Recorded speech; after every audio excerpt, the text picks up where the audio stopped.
जय श्री कृष्णा दोस्तों, आप सबका अपने चैनल पुण्य धर्म में स्वागत है। आज शरद पूर्णिमा है। इस साल शरद पूर्णिमा का व्रत 6 अक्टूबर को रखा जा रहा है और स्नान दान की पूर्णिमा 7 अक्टूबर को है। शरद पूर्णिमा वर्ष की सबसे पवित्र और शुभ पूर्णिमाओं में से एक मानी जाती है।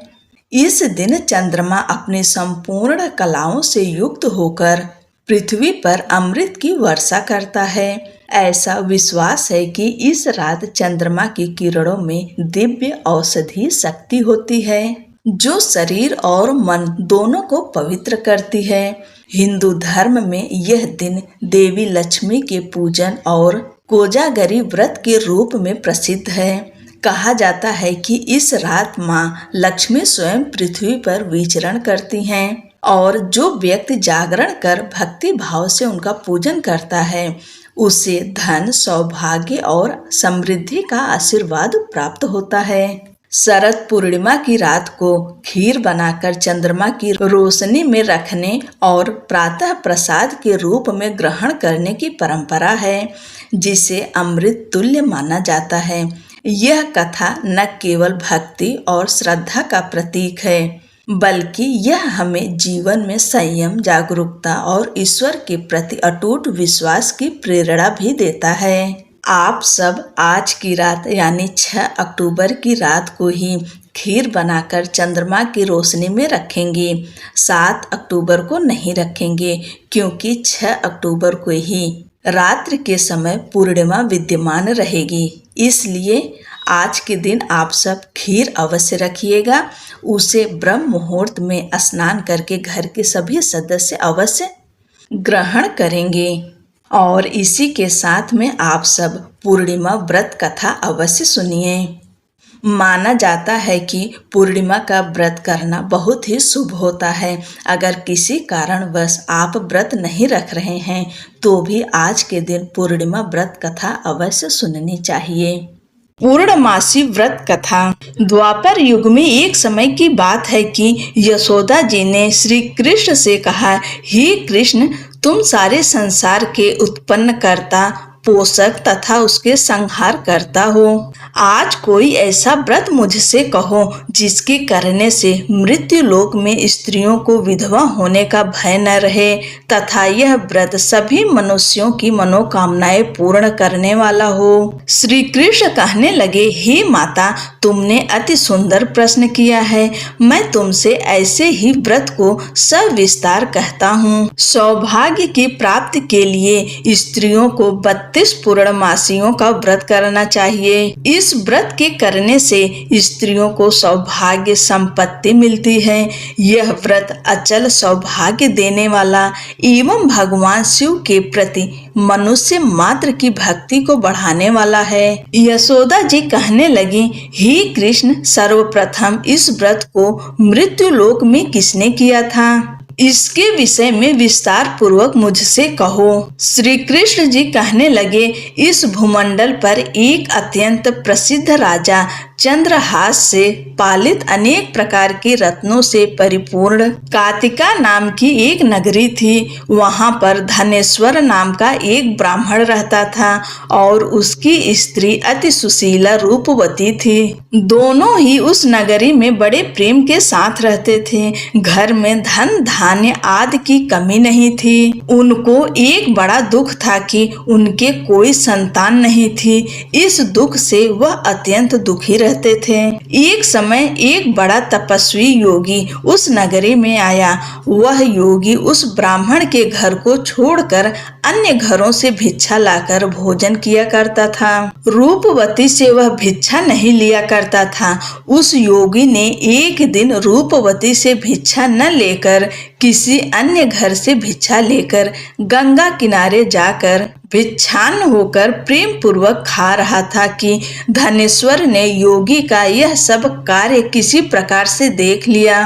अपनी भिक्षा के अनादर से दुखी होकर धनेश्वर योगी से बोला, महात्मन, आप सब घरों से भिक्षा लेते हैं परंतु मेरे घर की भिक्षा कभी भी नहीं लेते, इसका कारण क्या है? योगी ने कहा कि निसंतान के घर की भीख पतितों के अन्न के तुल्य होती है और जो पतितों का अन्न खाता है वह भी पतित हो जाता है। चूंकि तुम निसंतान हो अतः पतित हो जाने के भय से मैं तुम्हारे घर की भिक्षा नहीं लेता हूँ। धनेश्वर यह बात सुनकर अपने मन में बहुत दुखी हुआ और हाथ जोड़कर योगी के पैरों पर गिर पड़ा तथा आर्त भाव से कहने लगा, हे महाराज, यदि ऐसा है तो आप मुझको पुत्र प्राप्त का उपाय बताइए। आप सर्वज्ञ हैं, मुझ पर अवश्य ही यह कृपा कीजिए।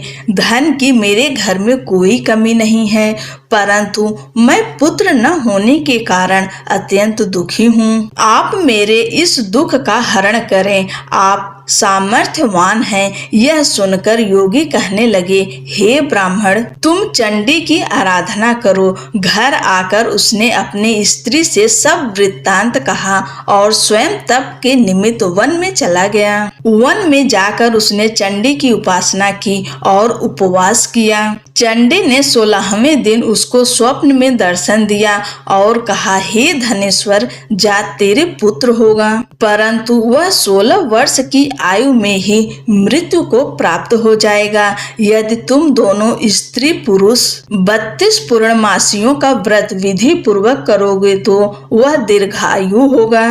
जितनी तुम्हारी सामर्थ्य हो आटे के दिए बनाकर शिव जी का पूजन करना, परंतु पूर्णमासी को 32 हो जाने चाहिए।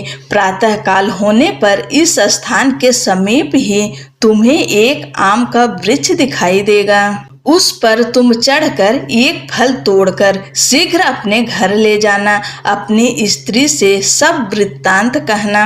ऋतु स्नान के पश्चात वह स्वच्छ होकर श्री शंकर जी का ध्यान करके उस फल को खा लेगी। तब भगवान शंकर की कृपा से उसको गर्भ हो जाएगा। जब वह ब्राह्मण प्रातः काल उठा तो उसने उस स्थान के पास ही एक आम का वृक्ष देखा जिस पर एक अत्यंत सुंदर आम का फल लगा हुआ था।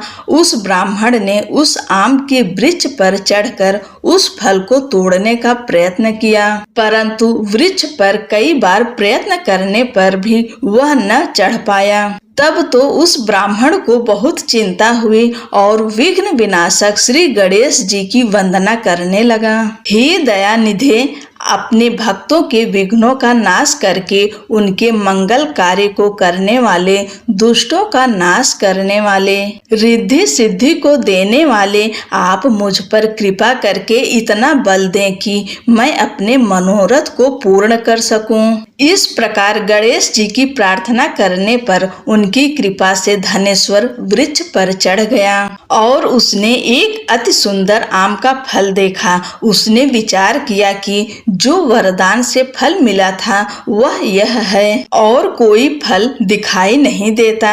उस धनेश्वर ब्राह्मण ने जल्दी से उस फल को तोड़कर अपनी स्त्री को लाकर दिया और उसकी स्त्री ने अपने पति के कथनानुसार उस फल को खा लिया और वह गर्भवती हो गई। देवी जी की असीम कृपा से उसे एक अत्यंत सुंदर पुत्र उत्पन्न हुआ जिसका नाम उन्होंने देवीदास रखा। माता पिता के हर्ष और शोक के साथ वह बालक शुक्ल पक्ष के चंद्रमा की भांति अपने पिता के घर में बढ़ने लगा। भवानी की कृपा से वह बालक बहुत ही सुंदर, सुशील और विद्या पढ़ने में बहुत ही निपुण हो गया। दुर्गा जी की आज्ञा अनुसार उसकी माता ने 32 पूर्णमासी का व्रत रखना प्रारंभ कर दिया था जिससे उसका पुत्र बड़ी आयु वाला हो जाए। 16वां वर्ष लगते ही देवीदास के माता पिता को बड़ी चिंता हो गई कि कहीं उनके पुत्र की इस वर्ष मृत्यु न हो जाए। इसलिए उन्होंने अपने मन में विचार किया कि यदि यह दुर्घटना उनके सामने हो गई तो वे कैसे सहन कर सकेंगे।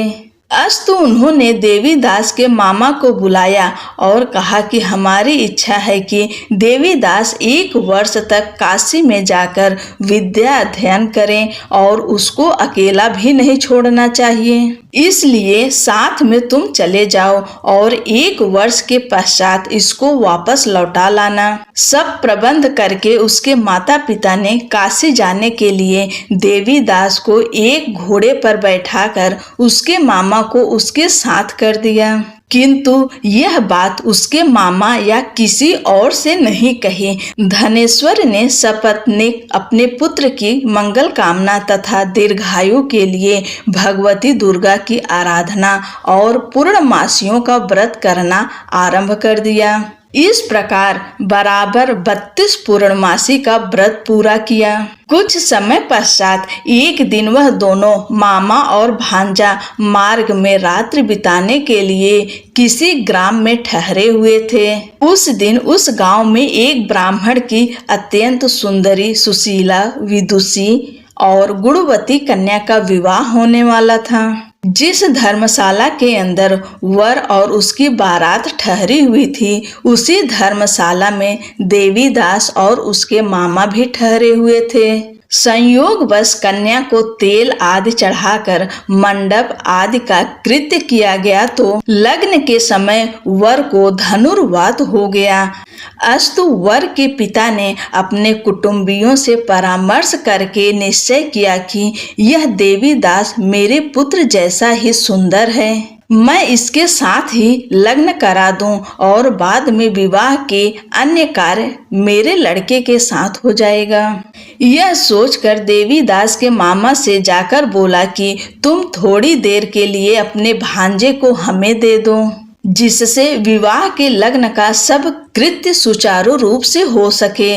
तब उसका मामा कहने लगा कि जो कुछ भी मधुपर्क आदि कन्यादान के समय वर को मिले वह सब हमें दे दिया जाए, तो मेरा भांजा इस बारात का दूल्हा बन जाएगा। यह बात वर के पिता ने स्वीकार कर लेने पर उसने अपने भांजा वर बनने को भेज दिया और उसके साथ सब विवाह कार्य रात्रि में विधि पूर्वक संपन्न हो गया।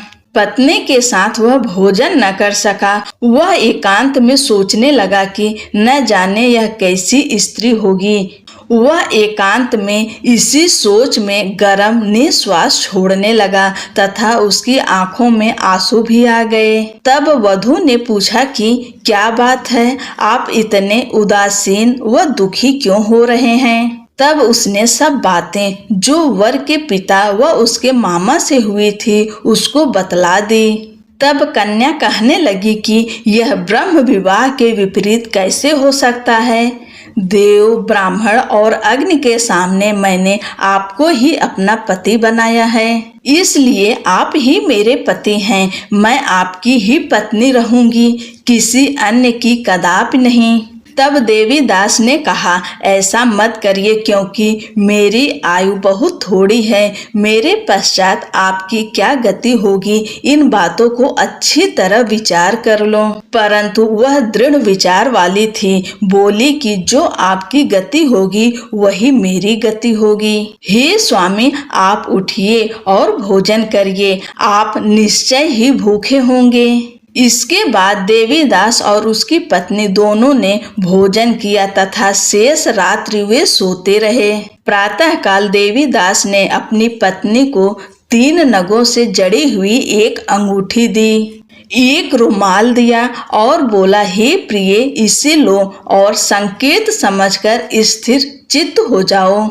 मेरे मरण और जीवन जानने के लिए एक पुष्प वाटिका बना लो, उसमें सुगंधित वाली एक नव मल्लिका लगा लो, उसको प्रतिदिन जल से सींचा करो और आनंद के साथ खेलो कूदो तथा उत्सव मनाओ। जिस समय और जिस दिन मेरा प्राणांत होगा ये फूल सूख जाएंगे और जब ये फिर हरे हो जाएं तो जान लेना कि मैं जीवित हूँ। यह बात निश्चय करके समझ लेना कि इसमें कोई संशय नहीं है। यह समझाकर वह चला गया।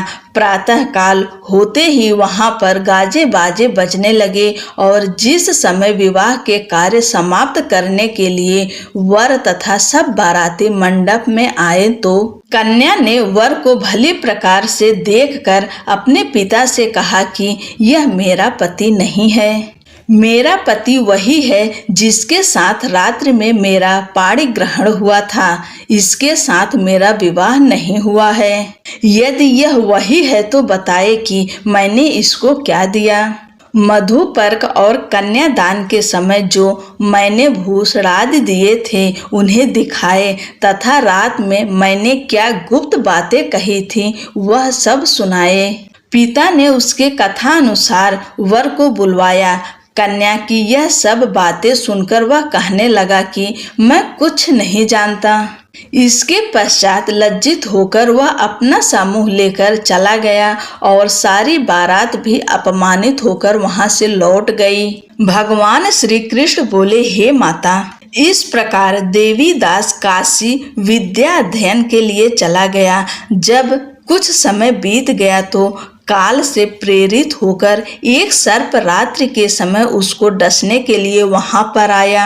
उस विषधर के प्रभाव से उसके शयन का स्थान चारों ओर से विष की ज्वाला से विषैला हो गया, परंतु व्रतराज के प्रभाव से उसको काटने न पाया, क्योंकि पहले ही उसकी माता ने 32 पूर्णिमा का व्रत पूर्ण कर रखा था। इसके बाद मध्याह्न के समय स्वयं काल वहां पर आया और उसके प्रभाव से उसके प्राणों को निकालने का प्रयत्न करने लगा, जिससे वह मूर्छित होकर पृथ्वी पर गिर पड़ा। भगवान की कृपा से उसी समय पार्वती जी के साथ श्री शंकर जी वहां पर आ गए।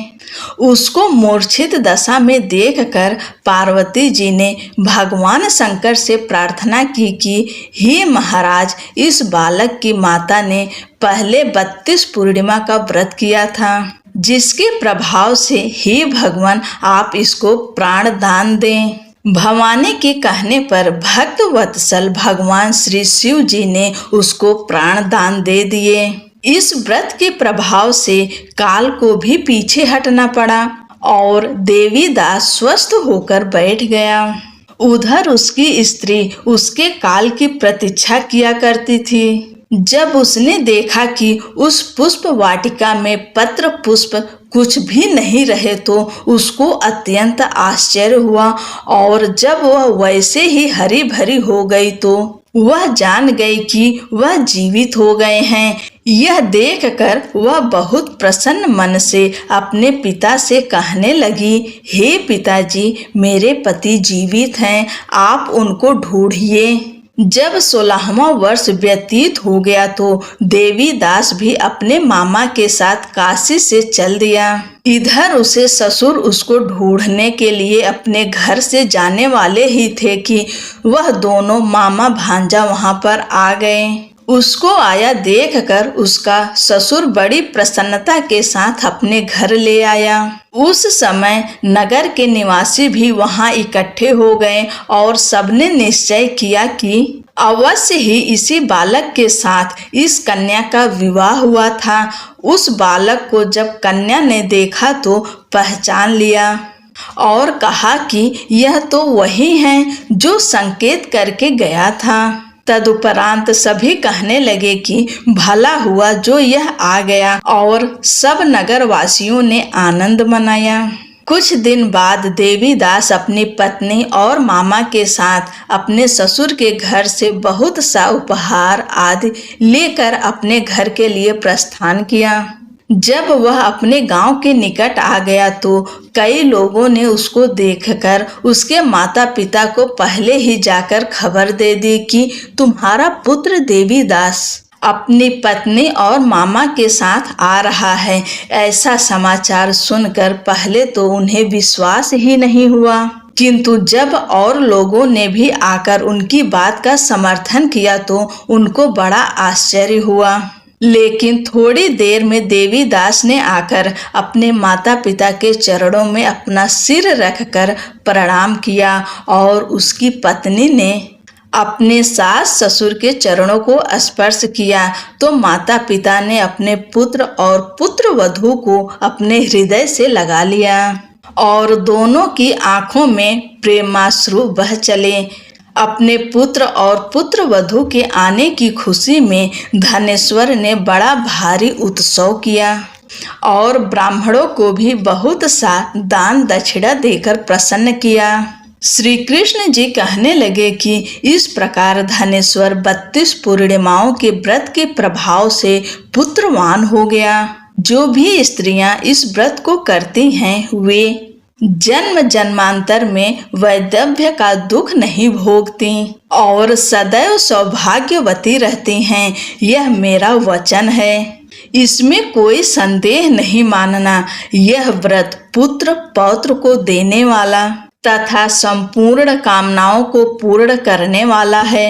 32 पूर्णिमाओं के व्रत करने से व्रती की सब इच्छाएं भगवान शिव जी की कृपा से पूर्ण हो जाती है। बोलो लक्ष्मी नारायण की जय।